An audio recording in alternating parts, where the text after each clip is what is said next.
ಸೂಕ್ಷ್ಮ ದೃಷ್ಟಿ, ಆಂತರ್ಯದ ದೃಷ್ಟಿ, ತೀಕ್ಷ್ಣವಾದ ಶಾರ್ಪ್ ವಿಷನ್ ದೃಷ್ಟಿ, ಚುರುಕಾದ ದೃಷ್ಟಿ, ನೇರವಾದ ದೃಷ್ಟಿ, ಗ್ರಾಸ್ಪ್ ಮಾಡುವಂತಹ ಕ್ಯಾಚಿಂಗ್ ಐ ಅಂತಾರಲ್ಲ ಆ ಒಂದು ಗ್ರಾಸ್ಪಿಂಗ್ ದೃಷ್ಟಿ, ಎಲ್ಲವನ್ನು ಸಂಗ್ರಹಿಸುವ ದೃಷ್ಟಿ, ಅಟ್ರಾಕ್ಟ್ ಮಾಡೋ ದೃಷ್ಟಿ, ನೇರ ದೃಷ್ಟಿ, ಏನಿದೆಯೋ ಅದನ್ನು ನೋಡೋ ದೃಷ್ಟಿ. ಇದು ಇರೋನಿಗೆ ಬ್ರಹ್ಮಸ್ವರೂಪಿ ಅಂತಾರೆ. ಬ್ರಹ್ಮ ಅಂದ ತಕ್ಷಣ ಶಿವಕಾಶಿ ಕ್ಯಾಲೆಂಡರ್ಗೆ ಹೋಗಬೇಡಿ. ಕ್ರಿಯೇಟಿವ್ ಪರ್ಸನ್, ಇವನು ಕ್ರಿಯೇಟಿವ್ ಪರ್ಸನ್, ಈ ಥರ ದೃಷ್ಟಿ ಇರೋನು. ಯಾರಿಗೆ ಆ ಕ್ರಿಯೇಟಿವಿಟಿ ಇಲ್ಲ, ಸಾಮಾನ್ಯದವನು, ಇದರ ಆಪೋಸಿಟ್. ಹೇಗೆ ಸ್ಥೂಲವಾಗಿರುತ್ತೆ ದೃಷ್ಟಿ, ಹೊರಮುಖವಾಗಿರುತ್ತೆ ದೃಷ್ಟಿ, ಮೊಂಡಾಗಿರುತ್ತೆ ದೃಷ್ಟಿ, ಮಂಕಾಗಿರುತ್ತೆ ದೃಷ್ಟಿ, ವಕ್ರ ದೃಷ್ಟಿ. ಅವನು ನೋಡೋದೇ ಅಸಂಪ್ಷನ್ ಇಟ್ಕೊಂಡು, ಅವನು ಆ ಒಂದು ಕ್ಲಾರಿಟಿ ಇರಲ್ಲ, ತಲೆ ಒಳಗೆ ಏನೋ ಇಟ್ಕೊಂಡೇ ನೋಡ್ತಾನೆ. ಅಂದರೆ ಪ್ರೀ ಆಕ್ಯುಪೈಡ್, ಪ್ರಿಜುಡೀಸ್ ಇಟ್ಕೊಂಡು ಅದು ಕನ್ನಡಕ ಕಲರ್ ಗಾಜು ಹಾಕ್ಕೊಂಡು ನೋಡ್ತಾನೆ. ಅಂದರೆ ಇಬ್ಬರಲ್ಲೂ ಕೂಡ ಬಹಳ ವ್ಯತ್ಯಾಸ ಇದೆ. ಯಾರು ಕ್ರಿಯೇಟಿವ್ ಪರ್ಸನ್ನು, ಅವನ ಇನ್ಸೈಟ್ ಇರೋನು ನೋಡೋದು ಈ ಆರ್ಡಿನರಿ ಕಣ್ಣಿಗೆ ಕಾಣಲ್ಲ. ಅವನು ಏನಿದೆಯೋ ಅದನ್ನು ನೋಡ್ತಾನೆ. ಈ ಸಾಮಾನ್ಯ ಮನುಷ್ಯ ಇಲ್ಲದೆ ಇರೋದೇ ನೋಡೋದು, ತನಗೇನು ಬೇಕೋ ಅದೇ ನೋಡೋದು. ಇವಾಗ ಕ್ರಿಯೇಟಿವಿಟಿ ಅಂದರೆ ಏನು? ಇದು ಅವ್ಯಕ್ತವಾದ ಅಸ್ತಿತ್ವದ ಸ್ವಾತಂತ್ರ್ಯದ ಸೌರಭ. ಎಷ್ಟು ಚೆನ್ನಾಗಿದೆ ನೋಡಿ. ಅವ್ಯಕ್ತ ಅಸ್ತಿತ್ವದ ಸ್ವಾತಂತ್ರ್ಯದ ಸೌರಭ. That is fragrance of individual freedom. Creativity ಅನ್ನೋದು ನಮ್ಮ ಅಸ್ತಿತ್ವದ ಸೌರಭ, ಸ್ವಾತಂತ್ರ್ಯದ ಸೌರಭ. ಆ ಕ್ರಿಯೇಟಿವಿಟಿ ಅನ್ನೋದು consequence of our freedom inside.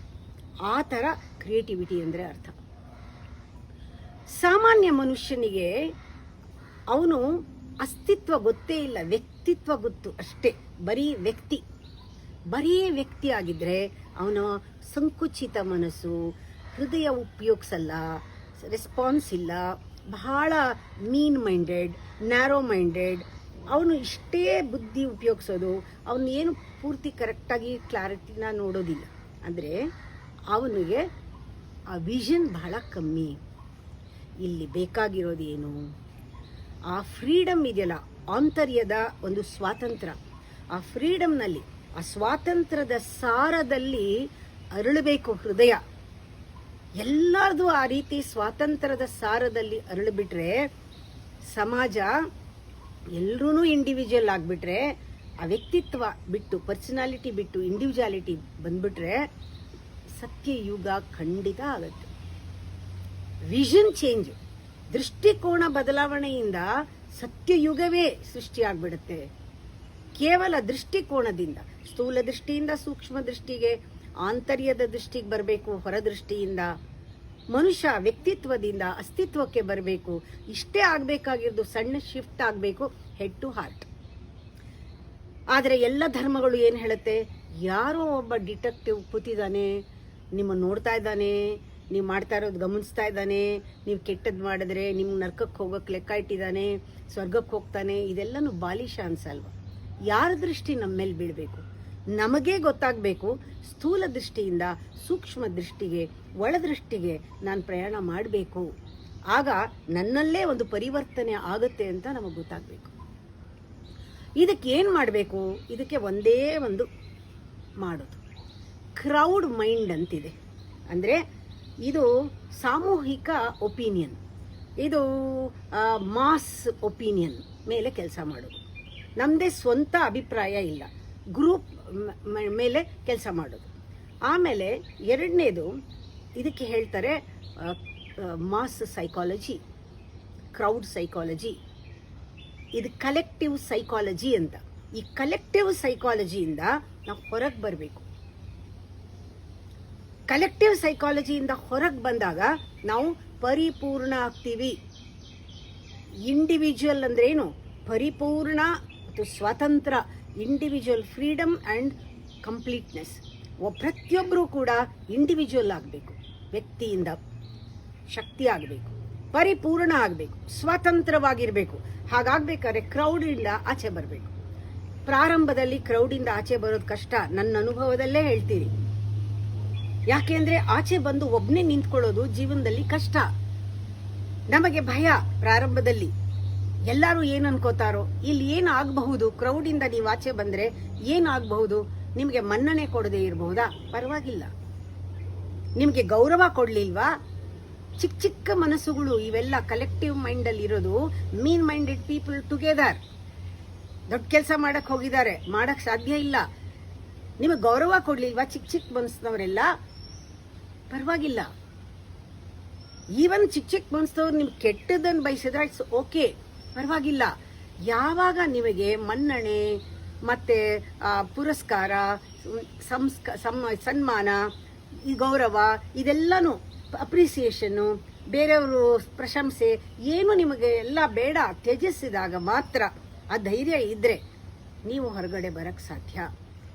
ಇದನ್ನೇ ಹೇಳ್ತಾರೆ ಗುಂಪ್ನಲ್ಲಿ ಗೋವಿಂದ ಅಲ್ಲ ನೀವು. ಈಗ ಯಾರಿಗೆ ಹೆಂಗ್ ಬೇಕೋ ಹಂಗೆ ಮಾತಾಡೋದು, ಯಾರಿಗೆ ಏನ್ ಬೇಕೋ ಅದನ್ನೇ ಹೇಳೋದು, ಜನಗಳನ್ನ ಒಪ್ಸೋದು, ಅವ್ರನ್ನ ಪೂಸಿ ಮಾಡೋದು ಅಂತಾರಲ್ಲ, ಇದೆಲ್ಲ ಏನೂ ಮಾಡಲ್ಲ ನೀವು. ಗಾಳಿ ಬಂದ್ ಕಡೆ ತೂರ್ಕೊಂತಿಲ್ಲ. ನಿಮ್ಮ ದಾರಿ ನೀವು ನೋಡ್ಕೊಳ್ತೀರಾ, ನೀವು ಒಬ್ಬರೇ ಹೋಗ್ತೀರಾ, ನಿಮ್ಮ ಗುರಿನ ನೀವೇ ಫಿಕ್ಸ್ ಮಾಡ್ಕೊಳ್ತೀರಾ, ಗುಂಪಿಂದ ಆಚೆ ಬರ್ತೀರಾ. ನಿಮ್ಮಲ್ಲಿ ಒಂದು ಕಾಪಿ ಮಾಡೋ ಕ್ಯಾರೆಕ್ಟರ್ ಇರಲ್ಲ, ಬೇರೆಯವ್ರನ್ನ ಇಮಿಟೇಟ್ ಮಾಡೋದಿಲ್ಲ. ನಿಮಗೆ ಏನು ಕಂಡೀಷನ್ನು ಈ ಥರದ್ದಿಲ್ಲ.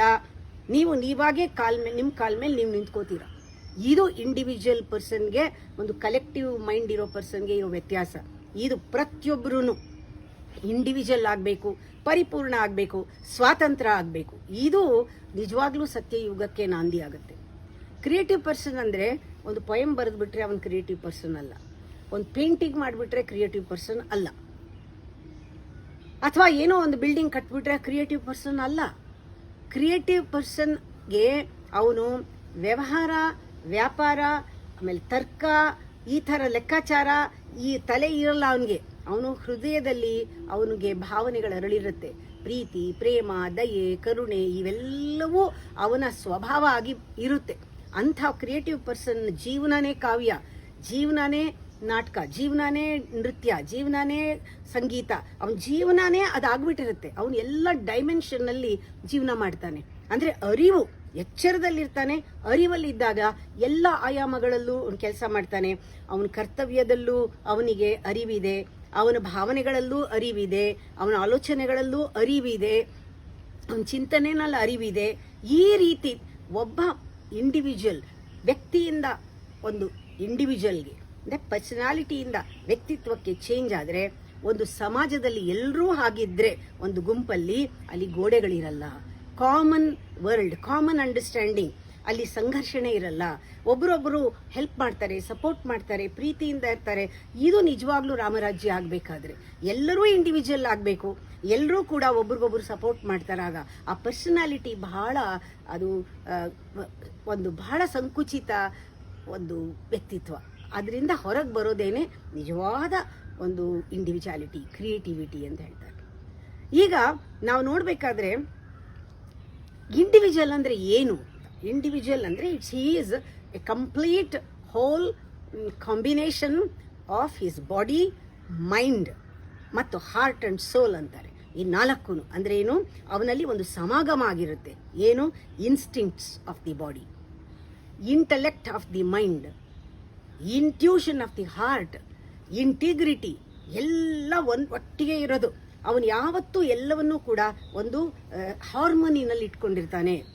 ಆ ಇಂಡಿವಿಜುವಲ್ ಅನ್ನೋನು he is whole, integrated, indivisible whole. ಇವನೇನು ಮಾಡ್ತಾನೆ? ಹೀಗಿದ್ದಾಗ ಅವನ ಕ್ವಾಲಿಟಿ ಏನು? ಸಾಕ್ಷೀಭೂತವಾಗಿರ್ತಾನೆ. ಇಂಥವನು ಮಾತ್ರ ಮನಸ್ಸನ್ನು ತನ್ನ ಹತೋಟಿನಲ್ಲಿ ಇಟ್ಕೊಳ್ಳೋಕೆ ಸಾಧ್ಯ. ಅವನಿಗೆ ಗೊತ್ತು. ಯಾಕೆಂದರೆ ನಮ್ಮ ದೇಹ, ಇನ್ಸ್ಟಿಂಕ್ಟ್ಸ್ ಮತ್ತು ಇಂಟ್ಯೂಷನ್ ಎಲ್ಲವೂ ಕೂಡ ಒಂದಾಗಕ್ಕೆ ರೆಡಿಯಾಗಿರುತ್ತೆ ಯಾವಾಗಲೂ. ಆದರೆ ಮನಸ್ಸು ಮಾತ್ರ ಅದರದೇ ದಾರಿ. ಎಲ್ಲರಿಗೂ ಒಂದು ದಾರಿ ಆದರೆ ಉಡಿಸ್ಲಮ್ಮಂಗೆ ಒಂದು ದಾರಿ ಅಂತ ನಮ್ಮ ಮೈಂಡ್ ಮಾತ್ರ ಹಾರ್ಮೋನಿಗೆ ಒಪ್ಪೋದೇ ಇಲ್ಲ, ಅದು ಯಾವಾಗಲೂ ಹೋಗುತ್ತೆ. ಆದರೆ ಇಂಡಿವಿಜುವಲ್ ಪರ್ಸನ್ ಏನು ಮಾಡ್ತಾನೆ, ಅವ್ರ ಮನಸ್ಸನ್ನು ಎಲ್ಲಿಡಬೇಕೋ ಅಲ್ಲಿಡ್ತಾನೆ. ಚಪ್ಪಲಿ ಎಲ್ಲಿಡಬೇಕೋ ಅಲ್ಲಿಡಬೇಕು, ಹಳೆ ಪೇಪರ್ ಎಲ್ಲಿಡಬೇಕೋ ಅಲ್ಲಿಡಬೇಕು, ಪರ್ಕೆ ಎಲ್ಲಿಡಬೇಕೋ ಅಲ್ಲಿಡಬೇಕು. ಯಾವತ್ತೋ ಒಂದು ಜಿರಳೆ ಸಾಯಿಸ್ಬೇಕು ಅಂದ್ಬಿಟ್ಟು ಏನು ಕೈಗೆ ಸಿಗ್ತಾ ಇಲ್ಲ ಅಂದರೆ ಎಲ್ಲ ಕೈಗೆ ಸಿಗೋ ಹಂಗೆ ಇಟ್ಕೊಳ್ತಾರ ಎಲ್ಲನೂ. ಪರ್ಕೆ, ಹಳೆ ಪೇಪರು, ಚಪ್ಪಲಿ ಎಲ್ಲ ಯಾಕೆ ಜಿರಳೆ ಬರುತ್ತೆ ಹೊಡೆಯೋಣ ಅಂತ ಇಲ್ಲ. ಎಲ್ಲ ಅದರ ಜಾಗದಲ್ಲಿ ಇದ್ರೇನೆ ಆ ಕ್ರಿಯೇಟಿವಿಟಿ ಶೋಭಿಸೋದು, ಇಲ್ದಾರೆ ಶೋಭಿಸೋದಿಲ್ಲ. ಅದು ನಮಗೆ ಗೊತ್ತಾಗಬೇಕು. ಆ ಕ್ರಿಯೇಟಿವ್ ಪರ್ಸನ್ ಗೊತ್ತು ಈ ಎಕ್ಸಿಸ್ಟೆನ್ಸ್ ಏನು, ಈ ಒಂದು ಪ್ರಪಂಚ ಏನು. ಇದು ನಿಜವಾಗ್ಲೂ ಒಂದು ಮಾರ್ಕೆಟ್ ಅಲ್ಲ, ಇದು ಒಂದು ಮಾರ್ಕೆಟ್ ಪ್ಲೇಸು, ಸಂತೆ ಅಲ್ಲ, ವ್ಯಾಪಾರ ಮಾಡೋ ಜಾಗ ಅಲ್ಲ. ಇದು ಒಂದು ಸೆಲಿಬ್ರೇಟ್ ಮಾಡುವಂತಹ ಒಂದು ದಿನನಿತ್ಯ ಹಬ್ಬ ಮಾಡುವಂತಹ ಒಂದು ಬ್ಯೂಟಿಫುಲ್ ಥಿಯೇಟರ್. ಇದು ಡ್ರಾಮಾ ನಡೆಯೋ ಥಿಯೇಟರು, ಡ್ಯಾನ್ಸ್ ನಡೆಯೋ ಥಿಯೇಟರು. ಇದನ್ನು ನಾನು ತುಂಬ ಚೆನ್ನಾಗಿ ಸುಂದರವಾಗಿ ಇಟ್ಕೋಬೇಕು, ಆಂಬಿಯನ್ಸ್ನ ಕ್ರಿಯೇಟ್ ಮಾಡಬೇಕು, ನಾನು ಇಲ್ಲಿ ಬದುಕಬೇಕು ಚೆನ್ನಾಗಿ, ಇದು ಬದುಕುವಂಥ ಜಾಗ ಅಂತ. ಇದೇನೋ ಬರೀ ರೈಲ್ವೆ ಸ್ಟೇಷನ್ನ ಸ್ವರ್ಗಕ್ಕೆ ಹೋಗೋಕ್ಕೆ, ಇಲ್ಲೇನೋ ಬಂದಿದ್ದೀವಿ ಸ್ವಲ್ಪ ದಿನ ಇದ್ಬಿಟ್ಟು ಸ್ವರ್ಗಕ್ಕೆ ಹೋಗ್ತೀನಿ ಅನ್ನೋಕ್ಕೆ ಅಲ್ಲ. ಇದೇ ಸ್ವರ್ಗ, ಇಲ್ಲೇ ಸ್ವರ್ಗ. ಇದು ಮೀನ್ಸ್ ಅಲ್ಲ, this is the end for us. ಇಲ್ಲೇ ನಾವು ಚೆನ್ನಾಗಿ ಬದುಕಬೇಕು. ಬರೀ ಸುಮ್ಮನೆ ಊಟ ಮಾಡಿಕೊಂಡು ಕಾಲ ಕಳೆದು ಮುಗಿದೋಯ್ತು ಇವತ್ತು ದಿವಸ ಅಂತ ಕಾಲ ಕಳೆಯೋದಲ್ಲ.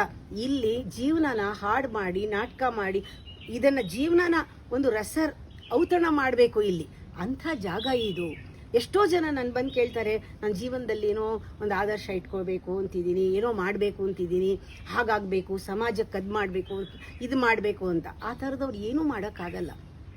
ಯಾಕೆ ಅಂದರೆ ಫಸ್ಟು ಕ್ರೌಡ್ ಬಿಟ್ಬಿಟ್ಟು ಬರಬೇಕು, ಇಂಡಿವಿಜುವಲ್ ಆಗಿ ನಿಂತ್ಕೋಬೇಕು, ಒಳಗಡೆ ಫ್ರೀಡಮ್ನ ಅನುಭವಿಸ್ಬೇಕು.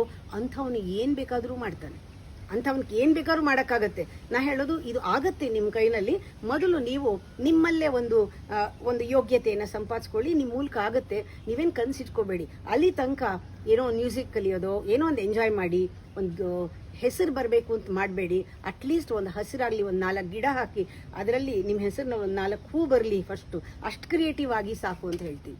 ಅಂದರೆ ಅರ್ಥ ನಾವು ತಿಳ್ಕೋಬೇಕು. ಬುದ್ಧ ಆಗಲಿ, ಕೃಷ್ಣ ಆಗಲಿ, ಜೀಸಸ್ ಆಗಲಿ, ಇವರೆಲ್ಲ ಚರಿತ್ರೆಯ ಭಾಗ ಆಗಬಾರ್ದು. ಇವರು ನಮ್ಮ ಭಾಗ. They are part of our own being. ಅವರು ಈ ಸಮಯದಲ್ಲಿ, ಈ ಕಾಲದಲ್ಲಿ ಇಲ್ಲದೆ ಇರಬಹುದು. ಆದರೆ ನೀವು ಯಾವಾಗ ಧ್ಯಾನ ಕೂತ್ಕೊಳ್ತೀರಾ ಆಗ ಈ ದೇಹ, ಮೈಂಡ್ ಆ್ಯಂಡ್ ಮ್ಯಾಟರ್ ಅಂತಾರೆ, ಮನಸ್ಸು ದೇಹ, ಅದಕ್ಕೂ ಮೀರಿ ಸ್ಪೇಸ್ ಅಂಡ್ ಟೈಮ್ ಅಂತಾರೆ, ಕಾಲ ದೇಶ ಮೀರಿ, ಎಲ್ಲಕ್ಕೂ ಮೀರಿ ನೇಮ್ ಅಂಡ್ ಫಾರಮ್ ಅಂತಾರೆ, ಹೆಸರು ಆಕಾರ ಎಲ್ಲ ಮೀರಿ ಧ್ಯಾನಕ್ಕೆ ಹೋದಾಗ, ನೀವು ಮನಸ್ಸನ್ನು ದಾಟಿ ಹೋದಾಗ ನೀವೇ ಕಾಲಾತೀತರು. ಕೃಷ್ಣ ರಾಮ ಎಲ್ಲ our own dimension in our own being. ನಾವೇ ಆ ಒಂದು ವ್ಯಕ್ತಿತ್ವದ ಸಾರ ನಮ್ಮಲ್ಲಿ ಕಾಣ್ತೀವಿ. ಯಾರು ಅವರನ್ನೇ ಅರ್ತಿರ್ತಾರೋ ಅಂಥ ಇಂಡಿವಿಜುವಲ್ಸ್, ಅಂಥ ಕ್ರಿಯೇಟಿವ್ ಪೀಪಲ್, ಜ್ಞಾನಿಗಳನ್ನ ಬೇಗ ಅರ್ಥ ಮಾಡ್ಕೊಳ್ತಾರೆ. ಅವ್ರ ನಿಜವಾದ ಸ್ವರೂಪನ ಕಾಣ್ತಾರೆ, ಅವ್ರು ಬೇರೆ ರೀತಿನೇ ನೋಡ್ತಾರೆ. ನೋಡುವಾಗ ಆ ರೀತಿ ಇರಬೇಕು. ಕ್ರಿಯೇಟಿವ್ ಪೀಪಲ್ಗೆ, ಇಂಡಿವಿಜುವಲ್ ಪೀಪಲ್ಗೆ ಗೊತ್ತು ಮನಸ್ಸಿಂದ ಬರೋದು ಯಾವುದು ಕ್ರಿಯೇಟಿವಿಟಿ ಅಲ್ಲ ಅಂತ. ಮನಸ್ಸು ನಾವು ಬದುಕೋ ಮನೆ ಅಲ್ಲ. ಮನಸ್ಸಿನಲ್ಲೇ ಎಷ್ಟೋ ಜನ ಜೀವನ ಮಾಡ್ತಾರೆ. ಮನಸ್ಸು ನಾವು ಇರೋ ಮನೆ ಅಲ್ಲ. ಮನಸ್ಸು ಕೇವಲ ಆಸೆಗಳ ಮನೆ. ಇದರಲ್ಲೇ ಒಂದು ಸ್ವಲ್ಪ ಹೊತ್ತು ಇದ್ದು ಹೋಗ್ಬೋದು. ಹೋಟೆಲ್ನಲ್ಲಿ ಏನು ಮಾಡ್ತೀವಿ, ಚೆಕ್ ಇನ್ ಮಾಡ್ತೀವಿ, ನಮಗೆ ಗೊತ್ತು ನಾಳೆ ಬೆಳಗ್ಗೆ ಚೆಕ್ಔಟ್ ಮಾಡಬೇಕು ಅಂತ. ಹಾಗೆ ನಮ್ಮ ಮನಸ್ಸನ್ನು ಬಳಸ್ಕೋಬೇಕು, ಇರಬೇಕು, ನೆನಪುಗಳು ಬೇಕು, ಡ್ರೀಮ್ಸ್ ಇದೆ, ಎಲ್ಲ ಸರಿ. ಆದರೆ ಇದು ಬಿಟ್ಟು ಹೋಗಬೇಕು, ಚೆಕ್ಔಟ್ ಮಾಡಬೇಕು ಅಂತ ನಮಗೆ ಗೊತ್ತಿರಬೇಕು. ಇಲ್ಲದೆ ಇದ್ರೆ ಈ ಮನಸ್ಸು ಹೇಗೆ 5 ಸ್ಟಾರ್ ಹೋಟ್ಲಲ್ಲಿ ನಾಳೆ ಮತ್ತೆ ಇಲ್ಲಿಗೆ ಬರಬೇಕು ಅನ್ನೋ ಥರ ವಾತಾವರಣ ಸೃಷ್ಟಿ ಮಾಡ್ತಾರೋ, ನಮ್ಮ ಮನಸ್ಸು ಕೂಡ ಇಲ್ಲದ ಸಲ್ಲದ ನಾಳೆಯ ಭವಿಷ್ಯವನ್ನ ನಮಗೆ ರೂಪಿಸಿ ಆಸೆ ತೋರಿಸುತ್ತೆ. ಯಾಕೆಂದ್ರೆ ಇದು ಆಸೆನೇ. ಮನಸ್ಸಿಂದ ಬಂದಿದ್ದು ಯಾವುದೂ ಕ್ರಿಯೇಟಿವಿಟಿ ಅಲ್ಲ, ಅದು ಕೇವಲ ಒಂದು ಕನಸು. ಅದು ತೋರಿಸೋದೆಲ್ಲ ಮಾಯೆ. ಅದರಿಂದ ನಮಗೆ ಗೊತ್ತಿರಬೇಕು, ಮನಸ್ಸನ್ನ ಯಾರು ಹತೋಟಿನಲ್ಲಿ ಇಟ್ಕೊಳ್ಳೋಕೆ ಸಾಧ್ಯ? An individual can do it, not the ವ್ಯಕ್ತಿ. Person cannot do. Personality is only living in the mind. ಅವನು ಮನಸ್ಸನ್ನೇ ಆಶ್ರಯಿಸ್ಕೊಂಡಿರ್ತಾನೆ.